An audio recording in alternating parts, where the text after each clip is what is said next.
நண்பர்களுக்கு வணக்கம். தமிழும் தங்கையாவும் என்ற யூடியூப் சேனல் வழியாக உங்களை வாழ்த்துகிறேன். இன்றைய பதிவிலே TNPSC PGTRB Tamil, UPSC Tamil மற்றும் டிஎன்பிஎஸ்சி அனைத்து தேர்வுகளுக்கும் பயன்படுகின்ற வகையில் ஒரு பதிவை உங்கள் முன் வைக்க நான் விரும்புகிறேன். குறிப்பாக பிஜிடிஆர்பி தமிழ் அலகு 4 பக்தி இலக்கியத்திலே 12 திருமுறைகளுடைய 12 திருமுறைகள் என்று கொடுக்கப்பட்டு கீழே 12 திருமுறைகள் ஆசிரியர்கள் என்ற ஒரு குறிப்பு கொடுக்கப்பட்டிருக்கிறது. எனவே 12 திருமுறைகளுடைய ஆசிரியர்களை பற்றி ஒரு சில பதிவுகளை உங்கள் முன் வைக்க நான் விரும்புகிறேன். அதாவது முதல் 3 மொத்தம் 12 திருமுறைகள். முதல் 3 திருமுறைகளுடைய ஆசிரியர் திருஞான சம்பந்தர் என்பதை நாம் அறிந்திருக்கிறோம். எனவே திருஞான சம்பந்தருடைய முழு வரலாற்றை நான் உங்கள் முன் வைக்கிறேன். மிக நீண்ட வரலாறு. அதை 85 வினாக்களாக வகுத்து தொகுத்து நான் உங்கள் முன்னே நான் வைக்கிறேன். குறிப்பெடுத்து கொண்டு தேர்வு நேரத்தில் பயன்படுத்தி வாழ்வில் வளம் பெற உங்களை நான் வாழ்த்துகிறேன். மிக நீண்ட பதிவாக இருப்பதனாலே நான் சற்று வேகமாக செல்லுகிறேன். நேரத்தை கருதி பாடத்தை கவனிக்கும்படி அன்புடன் வேண்டுகிறேன். முதல் வினா, திருஞான சம்பந்தருடைய காலம் எது? திருஞான சம்பந்தருடைய காலம் 7ஆம் நூற்றாண்டு. யாருடைய பதிகங்கள் முதல் 3 திருமுறைகளாக வைக்கப்பட்டுள்ள? மொத்தம் 12 திருமுறைகள். முதல் 3 திருமுறைகள் யாருடையது என்று சொன்னால் திருஞான சம்பந்த சுவாமிகள் அவருடைய திருமுறைகள் முதல் 3 திருமுறைகளாக இடம்பெற்றிருக்கிறது. திருஞான சம்பந்தருடைய பெற்றோர் யார்? திருஞான சம்பந்தருடைய பெற்றோர் தந்தை சிவபாத இருதயர், தாய் பகவதியார். சீர்காழியிலே சிறந்த அழுத்தமான அந்தணர் மரபை சார்ந்தவர்கள் இவர்கள் என்பதை நாம் உள்வாங்க வேண்டும். 4வது வினா, திருஞான சம்பந்தர் பிறந்த ஊர் எது? திருஞான சம்பந்தர் பிறந்த ஊர் சீர்காழி. இந்த சீர்காழியை பிரம்மபுரம் என்றும் சொல்லுவார்கள். தேர்விலே கவனமோடு பதிலளிக்க வேண்டிய ஒரு வினா. திருஞான சம்பந்தனுடைய இயற்பெயர் என்ன? இயற்பெயர் என்று சொன்னால் பெற்றோரிட்ட பெயர் ஆளுடைய பிள்ளை. ஆளுடை பிள்ளை என்பது திருஞான சம்பந்தனுடைய இயற்பெயர். திருஞான சம்பந்தர் எத்தனை ஆண்டுகள் உயிரோடு வாழ்ந்தார்? திருஞான சம்பந்தர் வெறும் 16 ஆண்டுகள் மட்டுமே உயிரோடு வாழ்ந்தார். 16 வயதிலே அவர் மரித்து போகிறார். இது ஒரு தமிழுக்கும் தமிழ் சமயத்துக்கு மிக பெரிய இழப்பு என்று சொல்லலாம். இறைவன் இவருக்கு நீண்ட ஆயுளை கொடுத்திருந்தால் எவ்வளவோ இலக்கியங்களை, பக்தி இலக்கியங்களை நம்மால் பெற்றிருக்க முடியும்.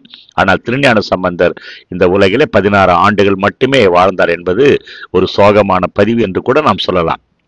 திருஞான சம்பந்தர் ஆட்கொள்ளப்பட்ட இடம் எது? ஆட்கொள்ளப்பட்ட இடம் சீர்காழி. இவர் திருஞான சம்பந்தர் இறைவனடி சேர்ந்த இடம் எது? இறைவனடி சேர்ந்த இடம் பெருமன நல்லூர் என்ற இடத்திலே அவர் இறைவனடி சேருகிறார். அடுத்து கொஞ்சம் பாருங்க.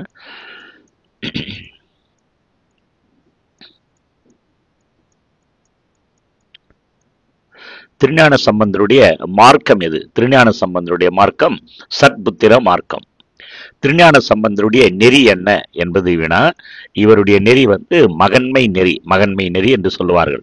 அப்படியானால் மகைமை நெறி என்பது யாது? இதை விளங்கிக் கொள்ள வேண்டும். அதாவது சத்புத்திர மார்க்கம் நன்மகன்மை நெறியிலே அடங்கி உள்ளது. நன்மகன்மை நெறி என்பது இறைவனை தந்தையாக ஏற்றுக்கொள்ளுகின்ற முறையை மகன்மை நெறி என்று சொல்லுவார்கள். 12வது வினா, சைவ சமய குரவர் 4வருளே முதலாவதாக இருப்பவர் யார்? முதலாவதாக இருப்பவர் திருஞான சம்பந்தர். குரவர் என்று சொன்னால் பெரியவர்கள் என்று பொருள். சைவ சமயத்தை சார்ந்த பெரியவர்கள் என்பது வினா. இந்த சைவ சமய குரவர் 4 நினைவுக்காக நாங்கள் பதிவு செய்திருக்கிறேன். சம்பந்தர், அப்பர், சுந்தரர், மாணிக்க வாசகர் என்பவர்களை நாம் சைவ சமய குரவர்கள் என்று சொல்லலாம். அடுத்து 13வது வினா, திருஞான சம்பந்தருடைய சிறப்பு பெயர்கள் யாவை? திருஞான சம்பந்தருக்கு அதிகமான பெயர்கள் உண்டு. முக்கியமான ஒரு சிலவற்றை மட்டும் நான் இங்கு பதிவு செய்திருக்கிறேன். 1, திராவிட சிசு. இதை ஆதிசங்கரர் அவருக்கு தருகிறார். காழி வள்ளல், பரசமய கோளரி, திருஞானம் பெற்ற பிள்ளை, சத்புத்திரன் என்பது திருஞான சம்பந்தருக்குரிய சிறப்பு பெயர்கள். 14வது வினா, எந்த வயதிலே உமையம்மையினுடைய ஞானப்பால் உண்டார்? 3வது வயதிலே இவர் உமையம்மையினுடைய ஞானப்பாலை உண்கிறார். அந்த நிகழ்ச்சியை நினைவுக்காக உங்கள் முன் வைக்கிறேன். இந்த 3 வயது சம்பந்தருக்கு இருக்கின்ற பொழுது அவருடைய தந்தையார் சிவபாத இருதயர் நீராடுவதற்காக புறப்படுகிறார். அவர் வசித்த ஊரான சீர்காழியில் இருக்கிற திருக்கோவிலில் உள்ளே இருக்கிற அந்த திருக்குளத்திற்கு அவர் நீராடுவதற்கு புறப்படுகிறார். ஆனால் எவ்வளவு தடுத்தும் திருஞான குழந்தையாக இருந்த திருஞான சம்பந்தர் அவரோடு நீராடுவதற்காக புறப்பட்டு வருகிறார். அந்த குழந்தைக்கு அப்போது ஆளுடை பிள்ளை என்பது பெற்றோரிட்ட பெயர் அல்லவா. எனவே அவர் பிடிவாதத்தை தடுத்து நிறுத்த இயலாமல் குழந்தை ஆளுடைய பிள்ளையும் அழைத்து செல்கிறார். குளக்கரையிலே தன்னுடைய பிள்ளையை விட்டுவிட்டு சிவபாதர் நீரிலே மூழ்கி குளிக்கிறார். தந்தை நீரிலே மூழ்கிய உடனே தந்தையாரை காணாத ஆளுடைய பிள்ளை அப்பா, அம்மா, அம்மே, அப்பே என்று கதற தொடங்குகிறது. இவருடைய கதறலை கேட்ட ஆலயத்திலே கோயிலிலே இருந்த அம்மையப்பனாகிய சிவன் மனம் இறங்குகிறார். மனம் கசிந்து அம்மையை பார்த்து, அழுகின்ற பிள்ளைக்கு உன் முளைப்பாலை பொன் வெள்ளத்திலே ஊட்டுக என்று சொல்லுகிறார். உடனே அம்மையும் திருமுலைப்பாலை கறந்து சிவஞானமாகி அமிர்தத்தையும் கலந்து பொற்கிண்ணத்திலே வைத்து குழந்தைக்கு பாலூட்டி மகிழ்கிறார். பாலை உண்ட அந்த ஆளுடைய பிள்ளை அழுகையை நிறுத்துகிறது.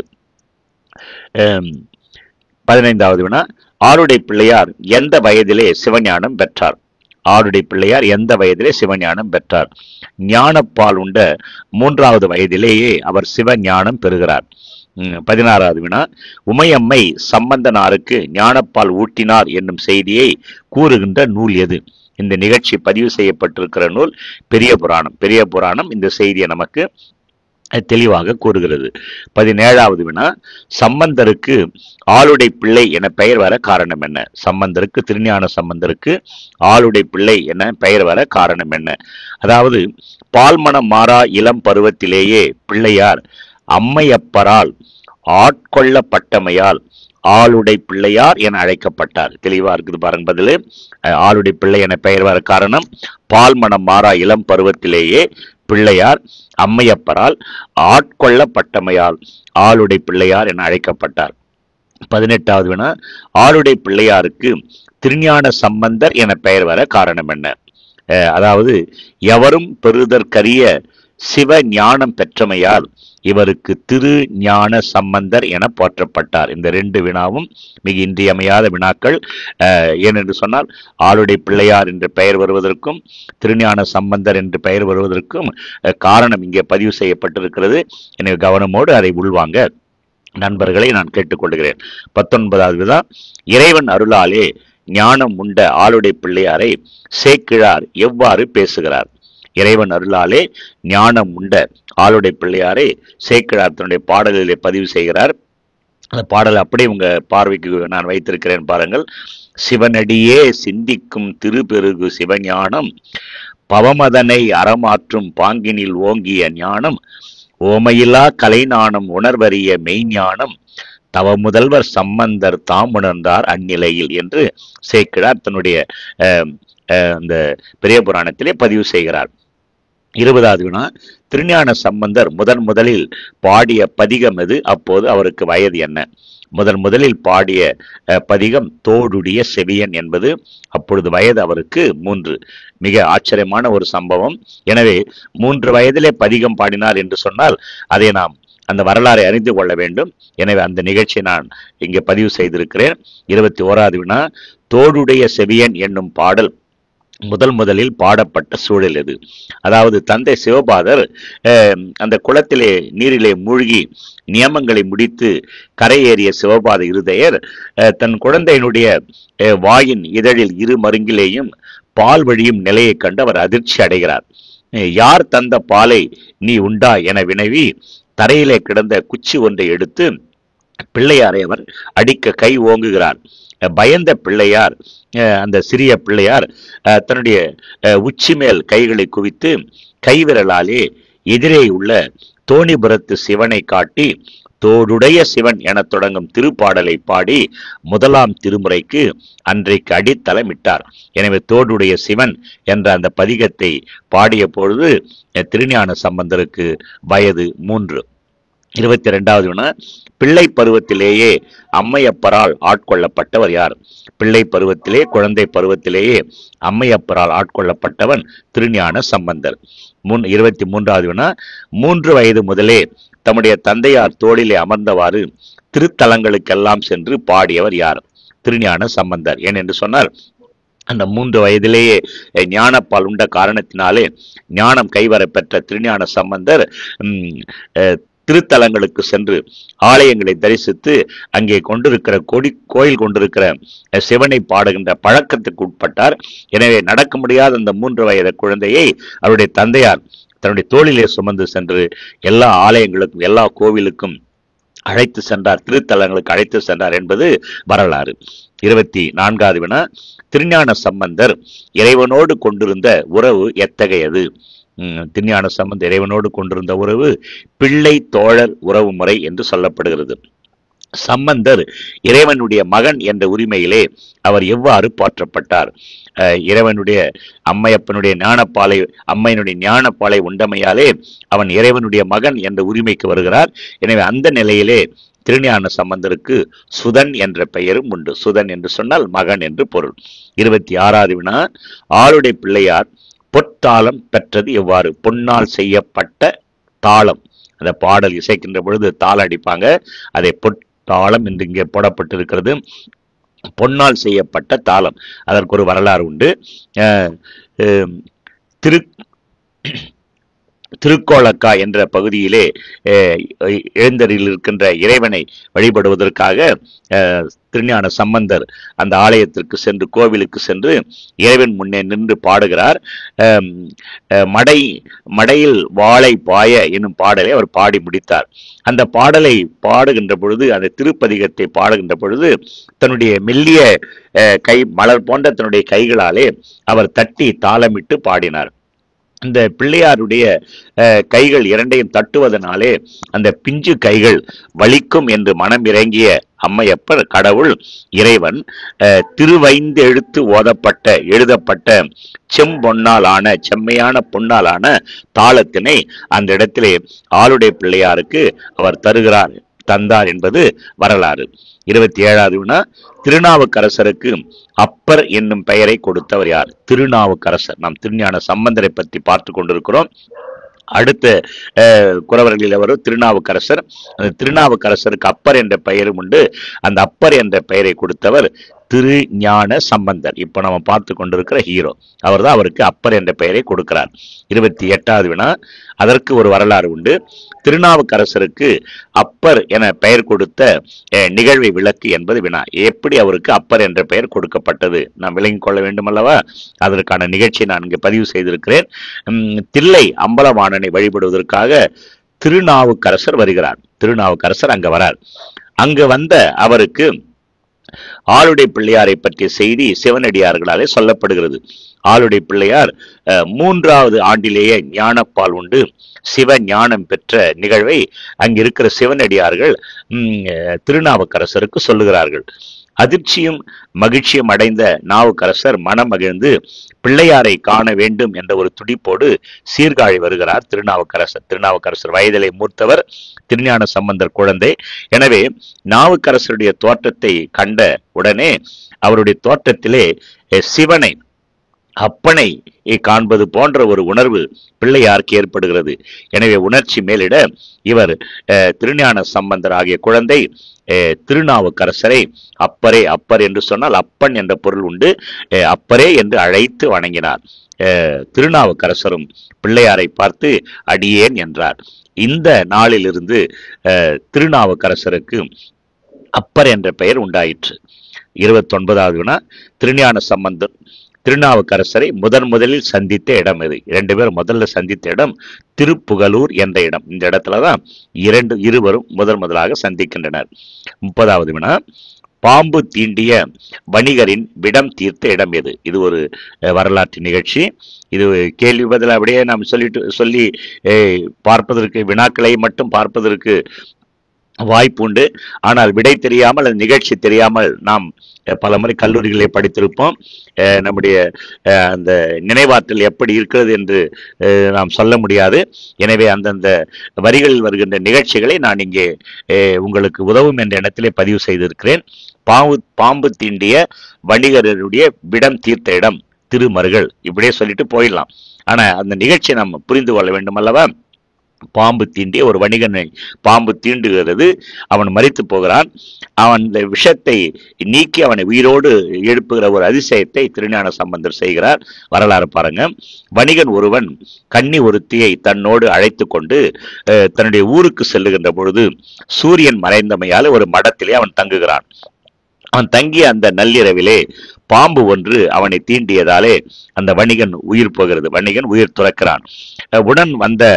உடன் வந்தவள் அந்த பெண் அவனுக்கு மனைவி ஆகாத காரணத்தாலே அவனை தொட முடியாமல் ஓவென்று அழுகிறார். பெண்ணினுடைய அழுகை குரல் கேட்ட ஊரார் எவ்வளவோ முயற்சி செய்தும் கூட, மருத்துவரை கொண்டு வந்து பார்த்தும் கூட அந்த வணிகனை பிழைக்க வைக்க முடியவில்லை. ஒரு பிசினஸ் மேனான விடியற் காலையிலே இறைவனை சேவிப்பதற்காக திருஞான சம்பந்தர் அந்த திருமருகளுக்கு வருகிறார். வந்தவருடைய செவியிலே காதிலே அந்த பெண்ணினுடைய அழுகுரல் விழுகிறது. உடனே அதிர்ச்சி அடைந்த சம்பந்தனார் அந்த பெண் ஏன் இப்படி அலறுகிறாள் என்று சொல்லி அவளை அழைத்து விசாரிக்கிறார். உடனே அவள் தன்னுடைய வரலாற்றை திருஞான சம்பந்தர் முன் சொல்லுகிறாள். அதாவது, என்னுடைய தந்தை தாமன் என்பவர் அருகில் இருக்கிற வைப்பூரை சார்ந்தவன். அவருக்கு மொத்தம் 7 பெண் பிள்ளைகள். இறந்து போன இந்த வணிகன் அவருடைய மருமகன் முறைக்கு ஆகிறது. 7 பிள்ளைகளையும் ஒவ்வொருவராக அவருக்கு மணமுடித்து தருகிறேன் என்று சொல்லி பண ஆசையாலே வசதியானவர் வருகின்ற பொழுது அந்த வசதியானவருக்கு என்னுடைய தந்தை மனம் முடித்து கொடுத்தார். என்னுடைய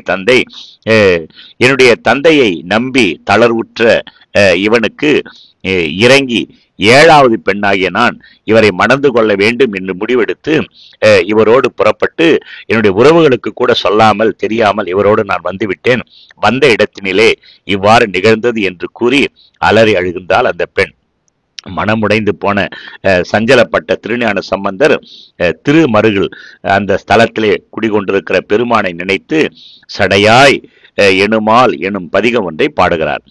அந்த பதிகம் பாடி முடித்தவுடனே வணிகன் உயிர் பெற்று எழுந்தான். உடனே அந்த இருவருக்கும், அந்த பெண்ணுக்கும் அந்த வணிகனுக்கும் அந்த இடத்திலேயே திருமணம் செய்து கடந்து செல்லுகிறார் இந்த திருஞான சம்பந்தர்.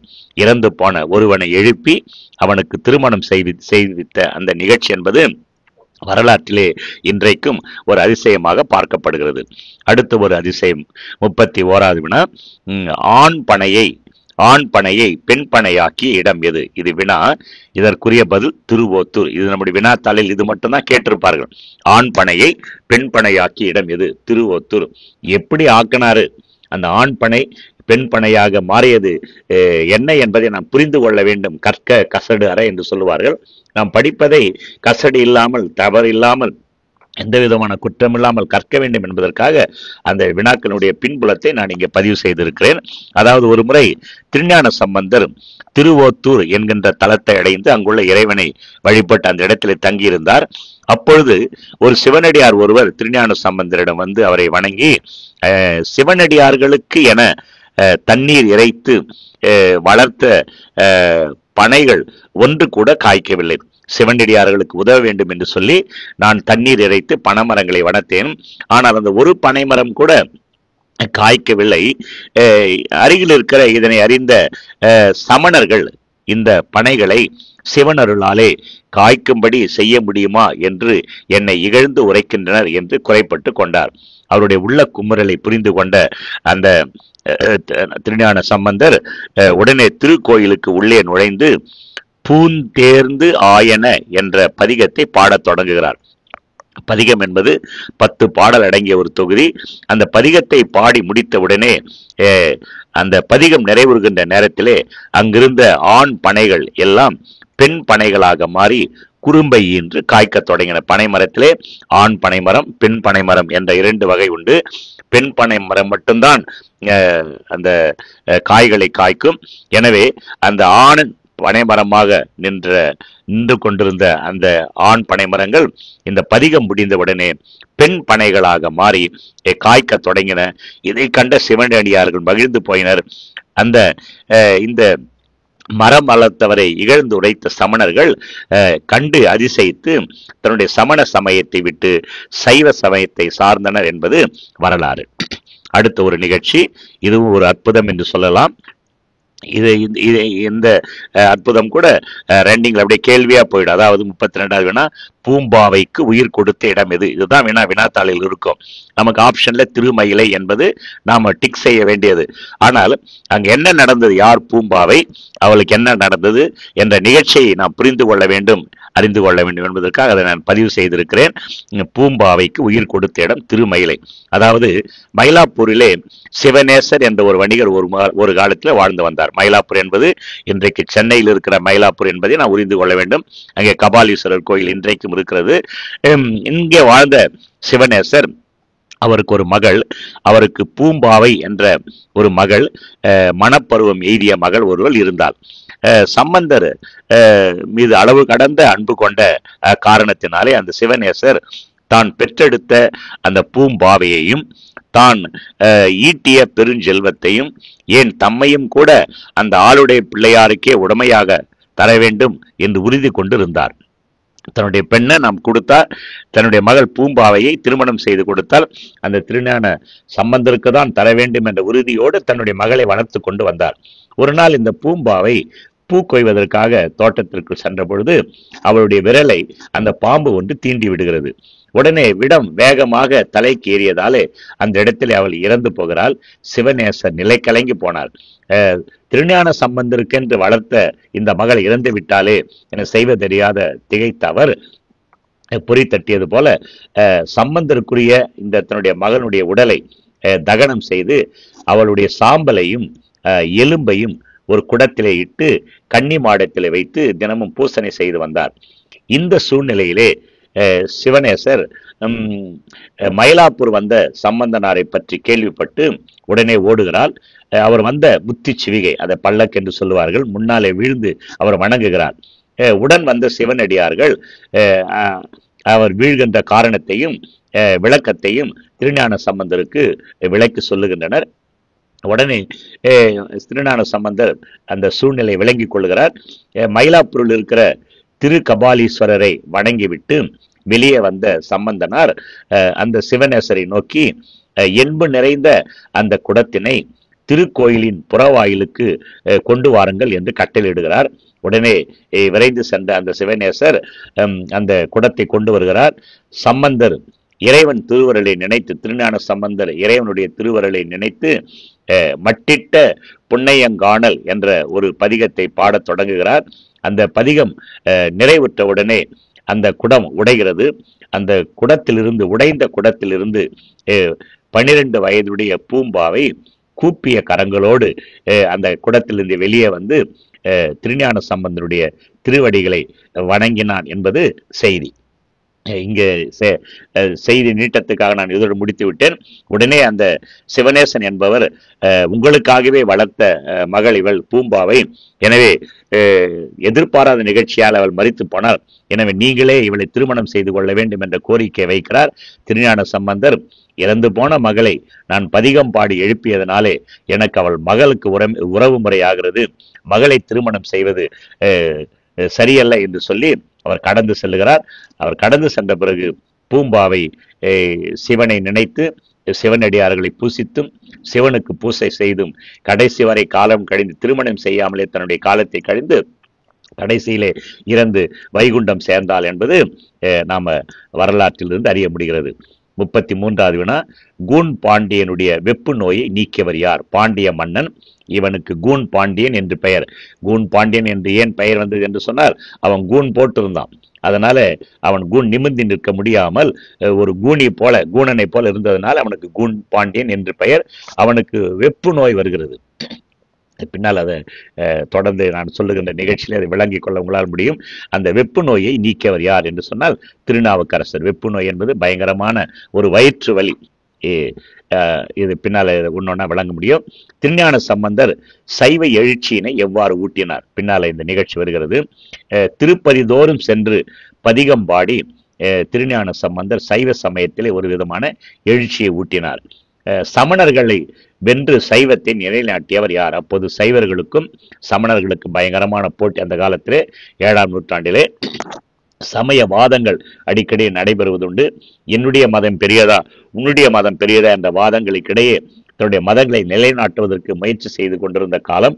அந்த சூழ்நிலையிலே திருஞான சம்பந்தர் இந்த சமணர்களை வாதத்தில் வென்று சைவத்தை நிலைநாட்டினார் என்பது வரலாறு. சமணர்களை வென்று சைவத்தை நிலைநாட்டியவர் திருஞான சம்பந்தர். 36வது வினா, திருஞான சம்பந்தர் யாருடைய மகளை மணந்து கொண்டார்? இவர் திருமணம் செய்து கொண்டார். நம்பியாண்டார் நம்பியினுடைய மகனை திருமணம் செய்து கொண்டார். நம்பியாண்டார் நம்பி நமக்கு தெரியும். இந்த 12 திருமுறைகளை தொகுத்தவர் நம்பியாண்டார் நம்பி. அவருடைய மகளை இவர் திருமணம் செய்து கொண்டார். திருமணம் செய்து கொண்ட மனைவியினுடைய பெயர் என்ன? சொக்கியார் என்பது திருமணம் செய்து கொண்ட மனைவியுடைய பெயர் சொக்கியார் என்பது. எந்த இடத்திலே திருமணம் நடந்தது? திருஞான சம்பந்தருக்கும் சொக்கியாருக்கும் திருமணம் நிகழ்ந்த இடம் திருப்பெருமண நல்லூர். இதெல்லாம் கொஞ்சம் முக்கியமான வினாக்கள். திருப்பெருமண நல்லூர் என்ற இடத்திலே இருவருக்கும் திருமணம் நடந்தது. அவர் திருமணம் நடந்து முடிந்தவுடனே அவர் மரணம் அடைகிறார் என்பதுதான் சோகமான ஒரு நிகழ்ச்சி. 39வது வினா பாருங்க, எப்போது இறைவனோடு இரண்டரை கலந்தார்? திருமண கோலத்திலேயே அவர் இறைவனோடு கலந்து விட்டார் என்பது செய்தி. அதாவது திருமண நாள் அன்று மணமகளோடு கோயிலுக்கு உள்ளே செல்லுகிறார். அங்க கோயிலுக்கு உள்ளே ஒளிப்பிழம்பாக இறைவன் தோற்றம் தருகிறார். அந்த நாள் வைகாசி மூல நாள் என்று சொல்லுவார்கள். அந்த மூல நாளிலே ஒளிப்பிழம்பாக தோன்றிய அந்த இறைவனோடு இரண்டரை கலந்தார் என்பது வரலாறு. இவர் மட்டுமல்ல, அங்கே உள்ளே ஒரு பேரொளி அசரீரி தோன்றுகிறது. நேரமில்லாதனால் நான் அதை பதிவு செய்யவில்லை.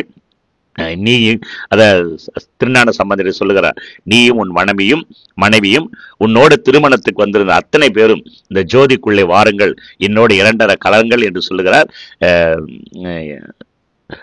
திருஞான சம்பந்தரும் அவருடைய மனைவியும் திருமணத்திற்கு வந்த சான்றோர்களும் கூட அந்த ஜோதிக்குள்ளே நுழைகின்றனர். அத்தனை பேரும் இறைவனோடு இரண்டரை கலந்து விட்டனர் என்பது வரலாறு. சிவபெருமானை உள்ளம் கவர் கல்வன், ஒரு ஸ்டேட்மெண்ட். உள்ளம் கவர் கல்வன், சிவபெருமானை உள்ளம் கவர் கல்வன் என்று அழைத்தவர் யார்? சிவபெருமானை உள்ளம் கவர் கல்வன் என்று அழைத்தவர் திருஞான சம்பந்தர்.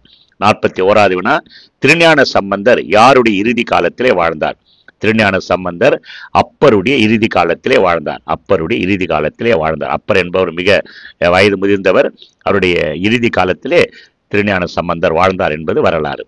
42வது வினா, திருஞான சம்பந்தர் அப்பரை எத்தனை முறை கண்டு உறவாடினார்? 2 முறை மட்டுமே அவர் கண்டிருக்கிறார். 43வது வினா, ஞான சம்பந்தரோடு சென்று அவர் பாடல்களுக்கெல்லாம் யாழ் இசைத்தவர் யார்? எந்தெந்த திருத்தலங்களுக்கு திருஞான சம்பந்தர் சென்றாலும் அவரோடு சென்று அவர் இசைக்கின்ற பாடுகின்ற அத்தனை பதிகங்களுக்கும் இசை அமைத்து கொடுத்தவர், யாழ் இசைத்தவர் திருநீலகண்ட யாழ்ப்பாணர். முக்கியமான வினா, சந்தத்தின் தந்தை என்று அழைக்கப்படுபவர் யார்? ஏன் சந்தத்தின் தந்தை என அழைக்கப்படுபவர் திருஞான சம்பந்தர்? இங்க நான் டைப் பண்ண மறந்துட்டேன். சந்தத்தினுடைய தந்தை என்று அழைக்கப்படுபவர் திருஞான சம்பந்தர். ஏன் அப்படின்னு சொன்னா, இவர் ஏறக்குறைய 23 பண்கள் அமைத்து பாடியிருக்கிறார். 110 சந்தங்களிலே தம்முடைய பாடல்களை பாடி இருக்கின்ற காரணத்தினாலே திருஞான சம்பந்தர் சந்தத்தின் தந்தை என்று அழைக்கப்படுகிறார். 45வது வினா, திருஞான சம்பந்தர் யாருடைய வேண்டுகோளுக்கு இணங்கி மதுரை சென்று சமணரை வென்றார்? இது ஒரு பெரிய வரலாற்று பூர்வமான நிகழ்ச்சி. மதுரையிலே சென்று மிகப்பெரிய போராட்டத்துக்கு பிறகு சமணர்களை வென்று சைவத்தை நிலைநாட்டுகிறார். அவர் மதுரைக்கு சென்றதற்கு காரணம், அங்கே மங்கையர்க்கரசி அந்த மதுரையை ஆண்ட மன்னனுடைய மனைவியினுடைய வேண்டுகோளுக்கு ஏற்ப அவர் அங்கே செல்லுகிறார். அந்த வினா, திருஞான சம்பந்தர் யாருடைய வேண்டுகோளுக்கு இணங்கி மதுரை சென்று சமணரை வென்றார்? மங்கையர்க்கரசி என்பது வினா. கீழே விளக்க வருது பாருங்க. 46வது வினா, கூன் பாண்டியனை நின்ற சீர் நெடுமாறன் ஆக்கியது யார்? இந்த கூன் பாண்டியனுடைய மனைவிதான் மங்கையர்க்கரசி. கூன் பாண்டியனுடைய மனைவி மங்கையர்க்கரசி, பாண்டிய மன்னனுடைய மனைவி மங்கையர்க்கரசி. இந்த கூன் பாண்டியன் என்று பெயர் வந்ததற்கு காரணம் அவனாலே நிமிர்ந்து நிற்க முடியாத காரணத்தினாலே கூன் பாண்டியன். இவனுடைய கூனை நீக்கி அவனை நின்ற சீர் நெடுமாறனாக மாற்றியவர் யார் என்று சொன்னால் திருஞான சம்பந்தர். வினாக்களை புரிந்திருக்கும் என்று நினைக்கிறேன். கூன் பாண்டியனுடைய மனைவி மங்கையர்க்கரசி, சமண சமயத்தை சார்ந்தவன் கூன் பாண்டியன். அந்த கூன் பாண்டியனை நின்ற சீர் நெடுமாறன் ஆக்கியதோடு மட்டுமல்ல, அவனை சைவனாக மாற்றியது கூட யார் என்று சொன்னால் திருஞான சம்பந்தர். இந்த வரலாறை நாம் பார்க்கின்ற பொழுது ஒரு தெளிவு நமக்கு ஏற்படுவதற்கு வாய்ப்பு உண்டு. என்ன வரலாறு அப்படின்னு கேட்டீங்கன்னா, இந்த கூன் பாண்டியனுடைய மனைவி மங்கையர்க்கரசினுடைய வேண்டுகோளை ஏற்று திருஞான சம்பந்தர் மதுரைக்கு வந்து தங்குகிறார். மதுரையிலே ஒரு மடத்திலே தமிழ் அடியார்களோடு தங்கியிருந்தார். சம்பந்தர் திருஞான சம்பந்தருடைய அடியவர்கள் இரவு நேரத்திலே தம்மிடம் இருந்த திருப்பதிகங்களை இன்னிசையோடு முழக்க ஆரம்பித்தனர். இந்த இசை நகரெங்கும் பரவ தொடங்கியது. சமணர்கள் அதிகமாக மதுரையில் இருந்த காரணத்தினாலே இந்த சைவ திருப்பதிகத்தை கேட்டு அவர்கள் எரிச்சல் அடைய தொடங்கினர். எரிச்சல் அடைந்த சமணர்கள் அந்த சைவ திருமறையினுடைய இன்னிசை முழக்கத்தை பொறுத்து கொள்ள முடியாத அந்த சமணர்கள் மன்னன் பாண்டிய மன்னனை அடைந்து விஷயத்தை சொல்லுகிறார்கள். சோழ நாட்டிலிருந்து ஒரு பார்ப்பன சிறுவன் ஒருவன் எங்களை வாதிலை வெல்லும் பொருட்டு அவனுடைய அடியார்களோடு இங்கே வந்து தங்கியிருக்கிறான் என்றார். அதற்கு அரசன் சொல்லுகிறார், அதற்கு நாம் என்ன யாது செய்வோம், நாம் என்ன செய்ய வேண்டும் என்று பாண்டிய மன்னன் கேட்கிறான்.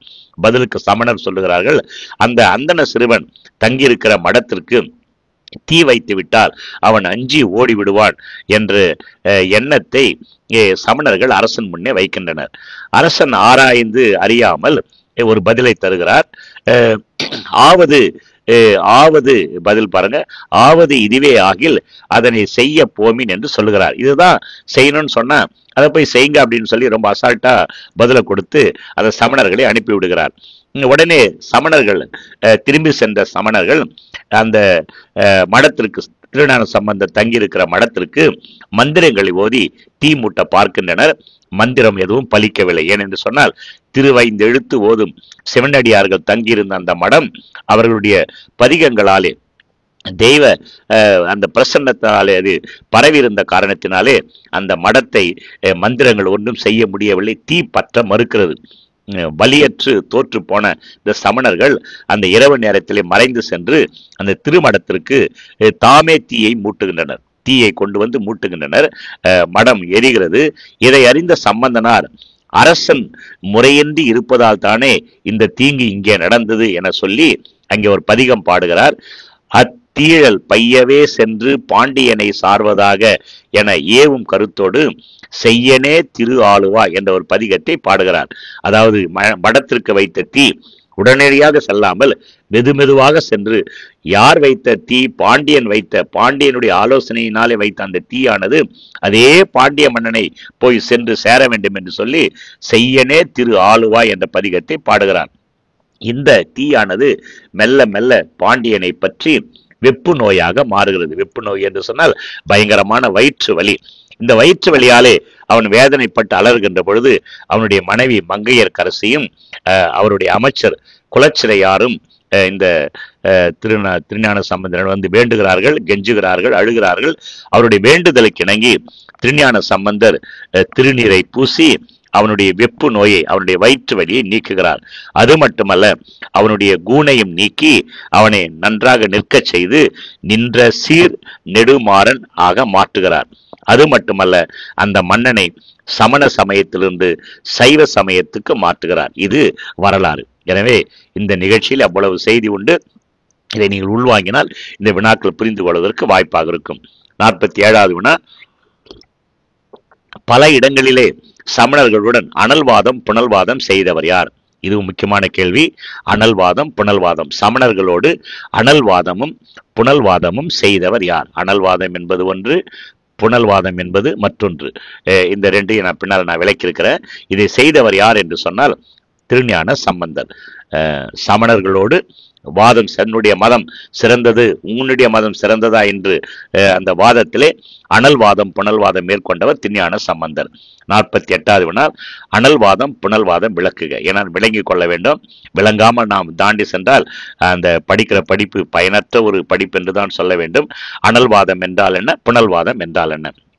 அனல்வாதம் என்று சொன்னால், அனல் என்று சொன்ன நெருப்பு, திருஞான சம்பந்தரை தர்க்கவாதத்திலே வெல்லுதல் இயலாது என்று அறிந்த சமணர்கள் தீயிலும் நீரிலும் வெல்ல எண்ணினர். தர்க்கம் என்று சொன்னால் ஆர்குமெண்ட், என்னுடைய மதம் சிறந்ததா உன்னுடைய மதம் சிறந்ததா என்று சொல்லி ஆர்குமெண்ட் பண்ணி இவனை வெற்றி அடைய முடியாது என்று சொல்லி டெக்னிக்கலா ஒரு பிளான் பண்றாங்க. அதாவது அவரவர் கண்ட பேருண்மையை ஒரு ஏட்டிலே எழுதி அதை நெருப்பிலே இட்டால், ஓலைச்சுவடியில் எழுதி அதை நெருப்பிலே நாம் போடுகின்ற பொழுது வேகாத ஏட்டினை உடைய சமயமே உண்மையான சமயம் என்று சமணர்கள் கருத்தை சொல்லுகின்றனர். கருத்தை ஏற்றுக்கொண்ட திருஞான சம்பந்தர் உடன்படுகிறார். பாண்டிய மன்னனே ஒரு தீக்குண்டம் அமைத்து அதிலே தீயை மூட்டுகிறான். சம்பந்தர் எழுதியிட்ட அந்த ஏடானது அந்த தீ குண்டத்திலே சாம்பல் ஆகாமல் பச்சையாகவே இருந்தது. ஆனால் சமணர்கள் இட்ட ஏடானது அந்த தீயிலே வந்து சாம்பலாக மாறிவிட்டது. நடந்த நிகழ்ச்சி இது. சம்பந்தர் இட்ட ஏடு மற்றும் முன்னை காட்டிலும் பச்சையாக பசுமையாக விளங்கியதாலே தளர் இள வளர் ஒளி என்ற அந்த பதிகம் இன்றும் கூட பச்சை பதிகம் என போற்றப்படுகிறது. அதாவது திருஞான சம்பந்தரிட்ட அந்த ஓலைச்சுவடியானது தீயிலே கருகாமல் தான் இருந்த நிறத்தை காட்டிலும் பசுமையாக தோன்றிய காரணத்தினாலே அதை பச்சை பதிகம் என்று சொல்லுவார்கள். வினா கேட்பதற்குண்டு. பச்சை பதிகம் என்றால் என்ன? சமணர்களுக்கும் சைவர்களுக்கும் இடையே ஏற்பட்ட அனல்வாதத்திலே திருஞான சம்பந்தர் எழுதிய அந்த ஏடானது அந்த தீ குண்டத்திலே போடப்பட்டது. தீ குண்டத்திலே போடப்பட்டும் அது அழியாமல் எரியாமல் மேலும் பசுமையாக காணப்பட்டது. அந்த ஏட்டிலே வரையப்பட்ட பதிகம் தளர் இள வளர் ஒளி என்ற ஒரு பதிகமானது. அந்த பதிகத்தை பச்சை பதிகம் என்று இன்றும் சைவர்கள் போற்றுகின்றனர். இந்த சமணரோடு நடந்த இந்த வாதிலே நெருப்பில் இட்ட ஏடு எரியாது நின்றமையால் இது அனல்வாதம் என்று சொல்லுவார்கள். அதுக்கு அடுத்து புனல்வாதம். இந்த அனல்வாதத்திலே திருஞான சம்பந்தர் வெற்றி அடைகிறார். உடனே அந்த சமணர்கள் டைவர்ட் பண்றாங்க. இது இருக்கட்டும், அடுத்து நாம் புனர்வாதத்தை நாம் மேற்கொள்ளலாம் என்று சொல்லி. புனல் என்று சொன்னால் நீர். இரண்டு பேரும் அவர்களுடைய சமய கருத்துக்களை எழுதி நாம் வைகை ஆற்றிலே நீரிலை விடுவோம், யாருடைய ஏடானது எதிர்த்து வருகிறதோ அவருடைய சமயம் உண்மையான சமயம் என்று சமணர்களே சொல்லுகிறார். இரு திறத்தாரும் தத்தம் சமய உண்மைகளை எழுதி ஏட்டினை ஆற்று வெள்ளத்திலே இட்டால் எவருடைய ஏடு வெள்ளத்தில் எதிரேறி செல்லுகிறதோ அந்த ஏட்டிற்கு உரியவர் வென்றவர் என்பது விதி.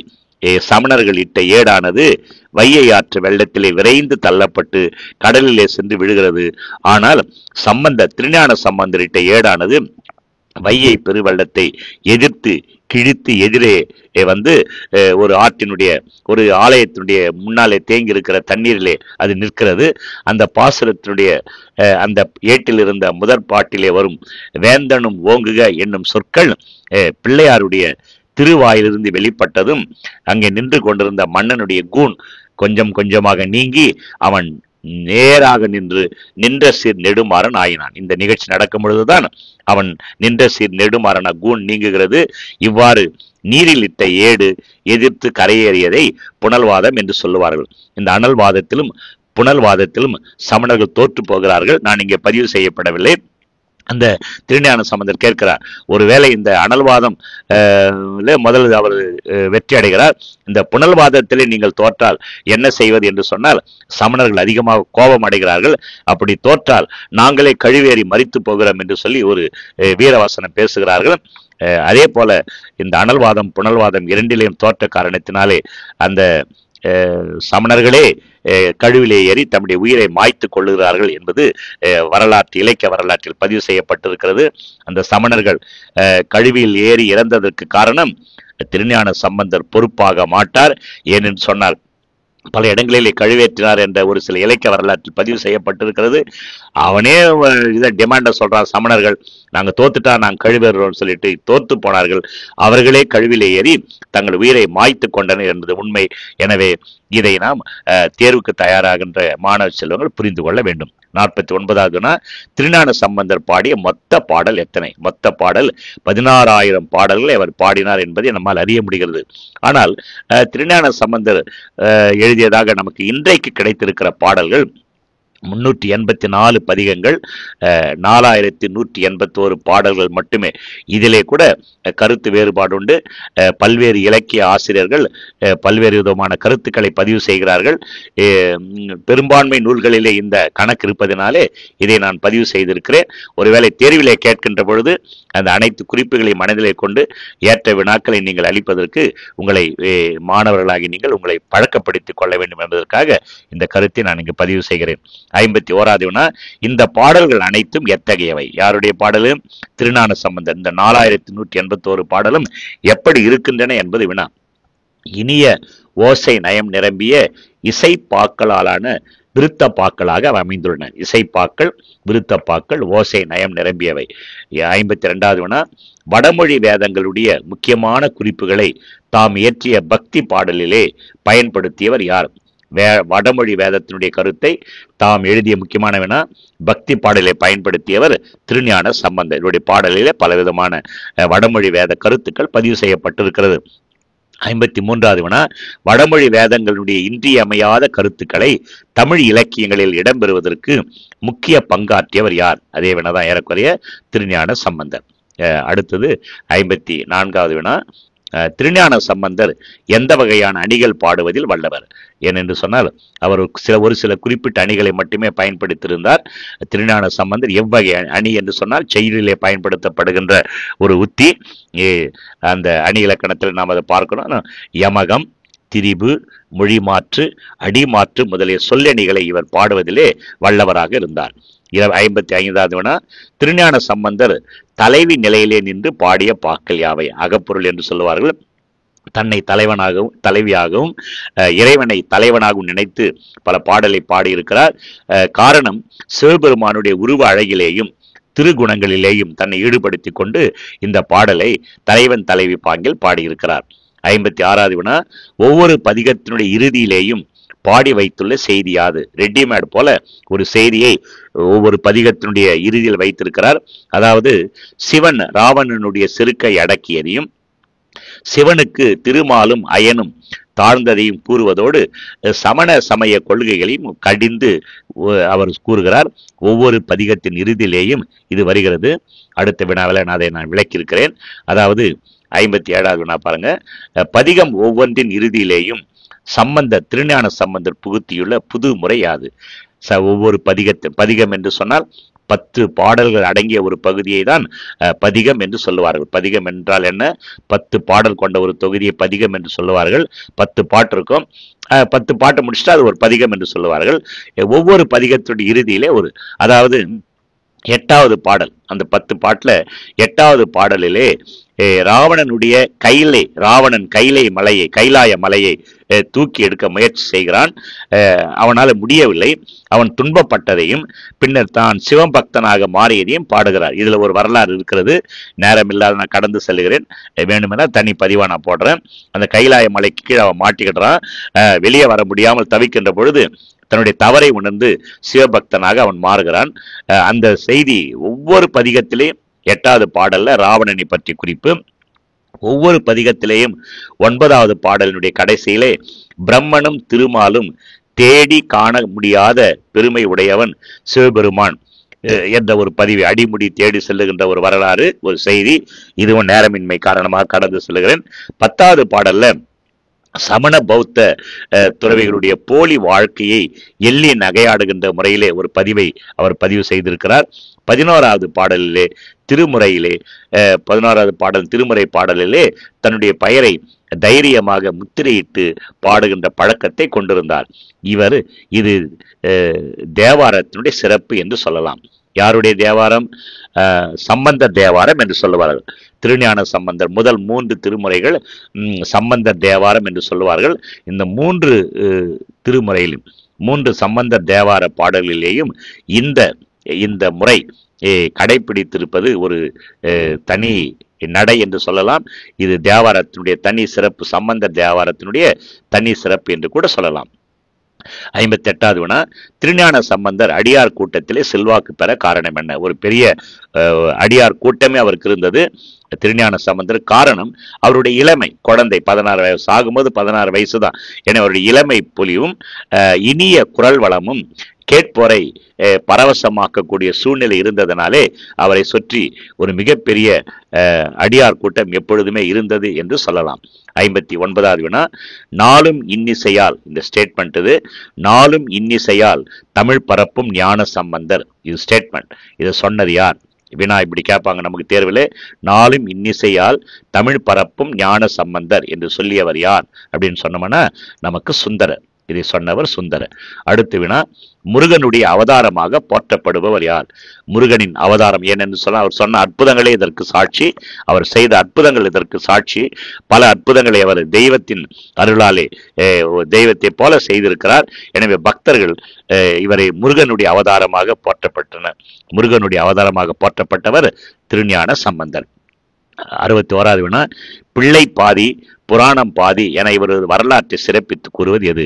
பெரிய புராணம். இந்த பெரிய புராணம் 63 நாயன்மார்களை பற்றி, சைவத்தை வளர்த்தவர்கள் நாயன்மார்கள், வைணவத்தை வளர்த்தவர்கள் ஆழ்வார்கள் நமக்கு தெரியும். ஆழ்வார்கள் 12 பேர், நாயன்மார்கள் 63 பேர். இந்த 63 நாயன்மாருடைய வரலாறை சொல்வது பெரிய புராணம். ஆனால் இந்த பெரிய புராணத்திலே பாதி வரலாறு திருஞான சம்பந்தரை பற்றி இருக்கிறது. திருஞான சம்பந்தரை பற்றி தான் பெரும்பான்மை செய்தி. எனவே என்ன சொன்னான்னு கேட்டா, பிள்ளை பாதி புராணம் பாதி என இந்த பெரிய புராணத்தை விமர்சனம் செய்வார்கள். பாதி வரலாறு. திருமறை காட்டிலே கதவை அடைக்க பாடியவர் யார்? திருமறை காட்டிலே கதவு அடைக்கப்பட வேண்டும்.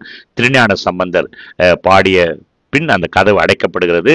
திறப்பதற்காக ஒருத்தர் பாடுறாரு, அது திருநாவுக்கரசர். இதுவும் ஒரு நிகழ்ச்சி. நேரம் இல்லாததுனாலே நான் அந்த பதிலை மட்டும் உங்க முன்னால வச்சுட்டு போறேன். 63வது வினா, பெரிய புராணம் பாடிய சேக்கிழார் வேத நெறி தழைத்தோங்க மிகு சைவத்துறை விளங்க இவர் தோன்றினார் என யாரை பாராட்டுகிறார்? இது பெரிய புராணம் எழுதிய சேக்கிழாருடைய ஸ்டேட்மெண்ட். சேக்கிழார் சொல்றாரு, என்ன சொல்றாரு அப்படின்னு கேட்டீங்கன்னா, வேத நெறி தழைத்தோங்க மிகு சைவத்துறை விளங்க இவர் தோன்றினார் என்ற ஒரு கருத்தை பதிவு செய்கிறார். யார் அப்படின்னு கேட்டா திருஞான சம்பந்தர். திருஞான சம்பந்தரை அவர் பெருமைப்படுத்துகிறார். வேத நெறி தழைத்தோங்க சைவத்துறை விளங்குவதற்காக இவர் தோன்றினார் என்று திருஞான சம்பந்தரை பெருமைப்படுத்துகிறார். 64வது வினா, திருஞான சம்பந்தரை திராவிட சிசு என்று அழைத்தவர் யார்? முக்கியமான வினா. திருஞான சம்பந்தரை திராவிட சிசு என்று அழைத்தவர் ஆதிசங்கரர். ரெண்டும் முக்கியமானது. திராவிட சிசு என்று அழைத்தவர் ஆதிசங்கரர். 65வது வினா, திருஞான சம்பந்தர் மீது 6 பிரபந்தங்கள் பாடப்பட்டன. பிரபந்தங்களை பாடியவர் யார்? திருமாளிகை தேவர் என்பது ஞான சம்பந்தரை பாடி 6 பிரபந்தங்களை பாடியிருக்கிறார். 66வது வினா, பொற்தாளம், பொன்னால் செய்யப்பட்ட தாளம், பொற்கிழி, படிக்காசு, முத்திச்சிவிகை, முத்து பந்தர் போன்றவற்றை இறைவனிடமிருந்து பெற்றவர் யார்? டைரக்டா இறைவன் இவருக்கு தருகிறார். யார் பெற்றது என்று சொன்னால் திருஞான சம்பந்தர். அது ஒரு நிகழ்ச்சி, அதை நான் கீழே கொடுத்திருக்கிறேன். ஏனென்று சொன்னால் எப்படி கிடைத்தது என்று சொல்லி ஒரு நாம் தெரிந்து கொள்ள வேண்டும். 67வது வினா, முத்திச்சிவிகை, குடை, சின்னம் போன்றவற்றை பெற்ற நிகழ்வை விளக்குக. முக்கியமானது மட்டும் நான் விளக்கியிருக்கிறேன். திருஞான சம்பந்தர் ஒரு முறை ஸ்தலங்கள் தோறும், திருப்பதிகள் தோறும் செல்லுகின்ற பொழுது ஒரு முறை திருநெல்வாயில் என்ற அறத்துறையை நோக்கி அவர் புறப்பட்டார். இதுவரை அவர் தம்முடைய தந்தையாருடைய, சின்ன குழந்தை இல்லைங்களா, தந்தையாருடைய தோல் மீது அமர்ந்து செல்வார், தந்தையார் அவரை சுமந்து செல்வார். இப்பொழுது கொஞ்சம் வளர்ந்ததுனால அவர் என்ன பண்ணாருன்னு கேட்டீங்கன்னா, தந்தையாருடைய தோலை விட்டு இறங்கி தரையிலே நடந்து செல்லுகிறார். முதலாக மலரினும் மெல்லி அந்த மென்மையான பாதங்கள் தரையிலே பட்டு வருத்தத்தை தந்தாலும் கூட அவர் விரைவோடு நடக்கிறார். இதை கண்டு இறைவன் மனம் உருகுகிறார். திருநெல்வாயில் அடைவதற்கு முன்னாலே கதிரவன் மறைந்து விட்டதனாலே மாறன்பாடு என்ற ஊரிலே தன்னுடைய அடியவர்களோடு அந்த இரவு அவர் தங்குகிறார் திருஞான சம்பந்தர். இந்த பிள்ளையார் வழிநடையினுடைய வருத்தத்தை உணர்ந்த அந்த இடத்திலே கோயில் கொண்டிருக்கிற நெல்வாயில் அறத்துறை இறைவன் மனமிறங்கி அந்த ஊர் அந்தணருடைய கனவிலே தோன்றுகிறார். கனவிலே தோன்றி ஞான சம்பந்தன் நம்பால் அணைகிறான், நம்மை தேடி வந்திருக்கிறான், அவனுக்கென முத்துச்சிவிகை, முத்துக்குடை, முத்து சின்னம், ஆகியவற்றை நம்பால் பெற்றுக்கொண்டு அவனிடம் கொடுப்பீராக என்று கூறி மறைகின்றார். அந்தனுடைய கனவிலே தோன்றி இந்த செய்தியை சொல்லி அவர் மறைகிறார். அதே போல இறைவன் அந்த மாறன்பாடி சென்று திருஞான சம்பந்தருடைய கனவிலேயும் தோன்றி அடியார்கள் தருகிற பரிசினை ஏற்றுக்கொள்ளும்படி அறிவுறுத்துகிறார். அந்தணர்கள் விழித்தெழுகின்றனர். ஒருவருக்கொருவர் ஒவ்வொருடைய கனவிலேயும் இறைவன் வந்து சொல்லிய நிகழ்ச்சியை பரிமாறிக் கொள்ளுகிறார்கள். மகிழ்ச்சியோடு கோயிலை சென்று திறந்து பார்க்கிறார்கள். அங்கே முத்துச்சிவிகை, முத்துக்குடை, முத்து சின்னம் இருத்தலை கண்டு மகிழ்ச்சியோடு அதை எடுத்துக்கொண்டு வாத்தியங்கள் முழங்க திருஞான சம்பந்தர் எதிர்நோக்கி சென்று அவரிடம் கொடுக்கின்றனர். மகிழ்ந்த திருஞான சம்பந்தர் திரு 5 எழுத்து ஓதி அந்த முத்துச்சிவிகை, அந்த பல்லக்கு என்று சொல்லுவார்கள், முத்துச்சிவிகளை ஏறி அமர முத்துக்குடை கீழே அமர்ந்து திருச்சின்னம் ஊத அறத்துறையை நோக்கி அவர் திருத்தலங்களை நோக்கி புறப்படுகிறார். அப்பொழுது அவர் பாடிய முதலாக அந்த சிவிகையில் அவர் பாடிய பதிகம் எந்தை ஈசன் எம்பெருமான் என்ற திருப்பதிகத்தை அப்பொழுது அவர் பாடுகிறார். திருவிடவாய் பதிகம் யாராலே பாடப்பட்டது? திருவிடவாய் என்ற பதிகத்தை பாடியவர் திருஞான சம்பந்தர். வினா ஒருமுறை டிஎன்பிசியில் கேட்கப்பட்டிருக்கிறது. அடுத்து 69வது வினா, சிவபெருமான் பற்றி திருஞான சம்பந்தர் கூறியுள்ள செய்திகள். ஒட்டுமொத்தமா அவருடைய பாடலிருந்து வருகிற செய்திகளை தொகுத்து நான் வழங்கியிருக்கிறேன். சிவபெருமானே முழு முதற் கடவுள் சிவன். அவன் பிறப்பு இறப்பு இல்லாதவன். சிவனுக்கு பிறப்பும் கிடையாது, இறப்பும் கிடையாது. உலகத்திலேயும் உயிர்களிடத்திலும் ஒன்றாகவும் வேறாகவும் உடலாகவும் அவன் இருப்பவன். உயிர்களின் பிறவி பிணியை தீர்க்கு. பிறவி என்பது மீண்டும் மீண்டும் அந்த உலகத்திலே பக்தர்கள் கேட்பார்கள் இறைவனை நோக்கி, இறைவா நான் பிறவாமை வேண்டும், அப்படி பிறந்தால் உன்னை மறவாமை வேண்டும் என்று பல பக்தர்கள் இறைவனை வேண்டி இருக்கின்றனர். இந்த உலகத்தில் நாம் பிறக்க நமக்கு துன்பங்களும் தொல்லைகளும் இருப்பதனாலே இந்த பிறவி அறுதல் என்பது மிக இன்றியமையாத நிகழ்ச்சி. இந்த பிறவி பிணியை தீர்ப்பவன் சிவன். தம்மை வந்தடைந்தவருடைய இன்னல்களை நீக்கி வீடு பேறு தருகின்றவன் சிவன். தாம் இன்புறுவது போல மற்ற உயிர்களையும் இன்புற செய்கின்றவன் சிவன். தம்மை எந்நேரமும் உயிர்கள் நினைக்க வேண்டும் என்ற மனப்பாங்கினை தரக்கூடியவர் சிவன். இந்த கருத்தை தான் திருஞான சம்பந்தருடைய பாடல்கள் பெரும்பாலும் சிவனை பற்றி முன்னிலைப்படுத்துகிறது. 70வது வினா, சைவத்தினுடைய இரு கண்கள் என போற்றப்படுபவர் யார்? முக்கியமான வினா. சைவத்தின் இரு கண்கள் அப்பர், சம்பந்தர் என்று சொல்லப்படுகின்றன. அப்பரும் சம்பந்தரும் தான் திருஞான சம்பந்தரும் திருநாவுக்கரசரும் சைவத்தினுடைய இரு கண்கள் என்று சொல்லப்படுகின்றனர். 71வது வினா, தோணிபுர தோன்றல் காழி வள்ளல் என்று அழைக்கப்படுபவர் யார்? தோணிபுர தோன்றல், காழி வள்ளல், இதெல்லாம் அவருக்கு இருக்கிற பெயர்கள். என்று அழைக்கப்படுபவர் யார் என்று சொன்னா திருஞான சம்பந்தர். கேள்விகளை உடைச்சு போட்டிருக்கிறேன். ஏன்னா இப்படியெல்லாம் இது ஏற்கனவே சொன்ன செய்தி தான். இப்படியெல்லாம் கேள்விகள் வரும், கேட்கப்பட்டிருக்குது என்பதை நினைவுறுத்துவதற்காக. இறைவனை தலைவனாகவும் தன்னை தலைவியாகவும் பாவித்து பாடுகின்ற முறையை கையாண்டவர் யார்? இறைவனை தலைவனாக தன்னை தலைவியாக பாவித்து பாடியவர் திருஞான சம்பந்தர். அதிக அளவு மக்களை தன்னுடைய பாடல் வாயிலாக சைவத்துக்கு ஈர்த்தவர் திருஞான சம்பந்தர் ஆவார். இது ஒரு ஸ்டேட்மெண்ட். அதாவது அதிக அளவு மக்களை தன்னுடைய பாடல் வழியாக சைவ சமயத்துக்கு ஈர்த்தவர் திருஞான சம்பந்தர் என்று சொன்னவர் யார் கேட்ட வேலுப்பிள்ளை என்பவர் ஒரு பேராசிரியர், தமிழறிஞர். தன்னுடைய நூலிலே இந்த ஸ்டேட்மெண்ட் அவர் பதிவு செய்திருக்கிறார். 74வது வினா, ஒவ்வொரு பதிகத்திலும் 8ஆம் பாடலில் ராவணனை பற்றி பாடியவர் யார்? ஏற்கனவே வந்தது, ஆனா கேள்விகள் உடைத்து தரப்பட்டிருக்கிறது. நானும் உங்களுக்கு உடைச்சு வச்சிருக்கிறேன். ஒவ்வொரு பதிகத்தின் 8ஆம் பாடலிலும் ராவணனை பற்றி பாடியவர் திருஞான சம்பந்தர். அது அடுத்த மாதிரி பாருங்க. ஒவ்வொரு பதிகத்திலும் 9வது பாடலிலே திருமாலும் பிரம்மனும் சிவனுடைய அடிமுடியை தேடி காண இயலாதவர் என்ற கருத்தை பதிவு செய்தவர் யார்? திருஞான சம்பந்தர். ஏனென்று சொன்னால் இந்த வினாக்கள் கேட்கப்பட்டிருக்கிறது. எனவே அந்த செய்தியை உடைத்து உங்கள் முன்னாலே நான் வைத்திருக்கிறேன். 76வது வினா, ஒவ்வொரு பதிகத்தின் 10ஆம் பாடலிலும் சமணம், சாக்கியம் போன்றவை போலி சமயம் என்று பாடியவர் யார்? திருஞான சம்பந்தர். உள்வாங்கியிருப்பேன் என்று நினைக்கிறேன். 77வது வினா, ஒவ்வொரு பதிகத்தின் 11ஆம் பாடலிலே தம்முடைய பெயரை முத்திரையிட்டு பாடியவர் யார்? திருஞான சம்பந்தர். இந்த கருத்து ஏற்கனவே சொன்னது. ஒரே கேள்வியை நான் இங்கு 5 கேள்வியாக உடைத்திருக்கிறேன். 78வது வினா, நாளும் இன்னிசையால் தமிழ் பரப்பும் ஞான சம்பந்தர். இது ஒரு ஸ்டேட்மெண்ட். இது சொன்னவர் யாருன்னு கேட்டா சுந்தரர். நாளும் இன்னிசையால் தமிழ் பரப்பும் ஞான சம்பந்தன். 79வது வினா, வாழ்நாளிலே 220 திருத்தலங்களுக்கு சென்று வழிபாடு செய்தவர் யார்? லைஃப்ல மிகப்பெரிய ஒரு சாதனை என்று சொல்லலாம். திருஞான சம்பந்தர் 220 திருத்தலங்களுக்கு சென்று இறைவனை பாடியிருக்கிறார். 80வது வினா, தோடுடைய செவியன் என இறைவனை பாடியவர் யார்? திருஞான சம்பந்தர் பாடிய முதல் பாடல் 3 வயதிலேயே அந்த ஞானப்பால் உண்டு அவர் பால் வழியே நின்ற பொழுது குளத்திலிருந்து தந்தை மேலே வந்து பால் வழியே நிற்கின்ற வாயை கொண்ட அந்த பாலனை பார்த்து யாரிடம் நீ பால் குடித்தாய் என்று சொல்லி குச்சியை காட்டி அதட்டிய பொழுது இறைவனை காட்டி பாடிய முதல் பாடல் அந்த தோடுடைய செவியன். அந்த இடத்துல அப்படி விளக்கணும். இந்த இடத்துல கேள்வி இப்படி கேட்கப்படுகிறது, தோடுடைய செவியன் என்ற இறைவனை பாடியவர் திருஞான சம்பந்தர். முதலாக திருஞான சம்பந்தர் வாய் திறந்து பாடிய பாடல் தோடுடைய செவியன். அப்பொழுது வயது அவருக்கு 3. 81வது வினா, நற்றமிழ் ஞான சம்பந்தன் என போற்றப்பட்டவர் யார்? திருஞான சம்பந்தர். இதை நீங்க நற்றமிழ் ஞான சம்பந்தன் என்று போற்றப்பட்டவர் திருஞான சம்பந்தர். இதை யார் அவருக்கு வைக்கல, அவரே தன்னை திருஞான சம்பந்தரே தன்னை அடையாளப்படுத்திக் கொண்டார். நான் நற்றமிழ் ஞான சம்பந்தன், இது என நீ உள்வாங்க வேண்டிய செய்தி. நான் நற்றமிழ் ஞான சம்பந்தன் என்று தன்னையே அவர் அடையாளப்படுத்திக் கொண்டார்.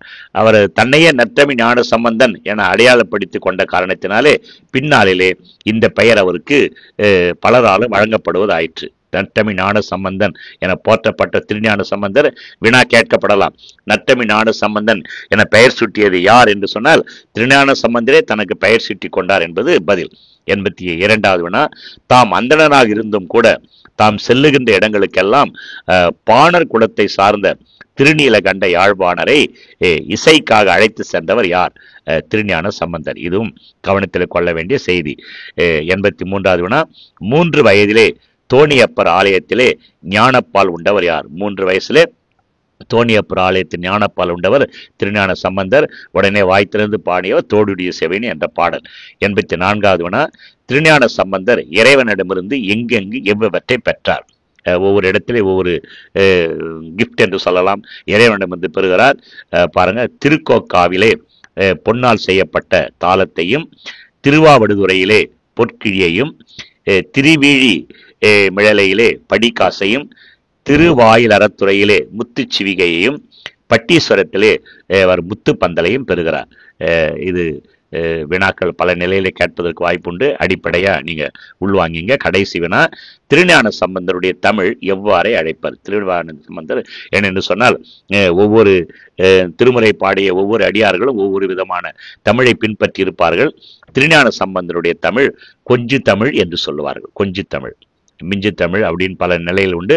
திருஞான சம்பந்தருடைய தமிழ் கொஞ்சு தமிழ் என்று சொல்லுவார்கள். பல செய்திகளை நான் வேகமாக உங்கள் முன்னாலே வைத்திருக்கிறேன். இது உங்களுக்கு அதிகமாக பயன்படும் என்று நான் நினைக்கிறேன். இந்த செய்திகள் உங்களுக்கு பயனுள்ளதாக இருக்குமேயானால் யாம் பெற்ற இன்பம் பெருகை வையகம் என்று சொல்லி நண்பர்களுக்கு ஷேர் செய்யுங்கள். மிக பெரிய பதிவு 85 வினா. நான் 2 பதிவாக போட வேண்டும் என்று நான் எண்ணினேன். பகுதி 1 பகுதி 2 என்று நாம் போடுகின்ற பொழுது பலமுறை நண்பர்கள் அதை காண தவறுகிறீர்கள். எனவே அதிகமாக நேரம் கடந்தாலும் கூட பரவாயில்லை என்று சொல்லி ஒரே பதிவாக திருஞான சம்பந்தருடைய வரலாறு, அதாவது 12 திருமுறைகளுடைய ஆசிரியர்கள் பற்றி நாம் தெரிந்து கொள்ள வேண்டும் என்பது பாடத்திட்டத்தில் இருக்கிற குறிப்பு.